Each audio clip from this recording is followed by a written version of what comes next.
नासिर 10वीं जमात का तालिब इल्म था और पढ़ाई समेत हर काम में सुस्त था। एक दिन स्कूल में उर्दू के उस्ताद का लेक्चर सुन रहा था।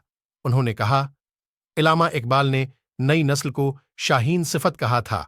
आन के हर शार में कोई ना कोई पैगाम छिपा होता है। एक शार में शायरी मुशरिक ने नौजवानों से खिताब किया है। इसमें भी एक नसीहत पोशीदा थी। जवानों को मरी आहे सहर दे, फिर इन शाहें बच्चों को बाल ऊपर दे।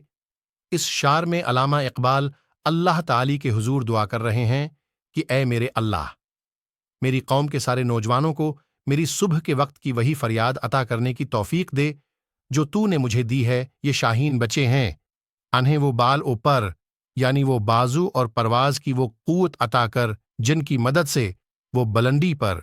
उन्होंने थपकी देते हुए नासिर से कहा, बेटा, मैं तुम सबका अकबाल हूं, उठो और एक नई सुबह का आगाज करो।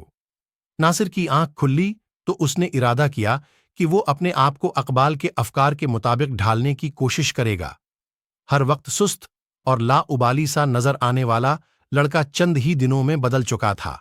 अब वो सुबह उठता, नमाज फज्र अदा करता, फिर सुबह की सैर करता और पढ़ाई पर भी तौजा देता। उसके अंदर आने वाली इस तब्दीली पर लोग हैरान होने के साथ खुश भी थे। अम्मी अबू ने उससे उस खुशगवार तब्दीली का पूछ ही लिया, जिस पर उसने इकबाल के इशार और ख्वाब में आने वाले हजरत अलामा इकबाल के बारे में बताया। शाबाश बेटे शाबाश, नासिर के अबू ने खुश होकर कहा।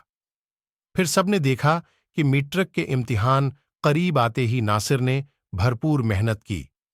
उसके तमाम पर्चे बहुत अच्छे हुए।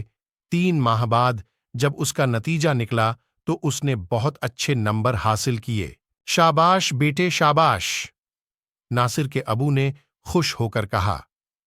फिर सबने देखा कि मैट्रिक के इम्तिहान करीब आते ही नासिर ने भरपूर मेहनत की।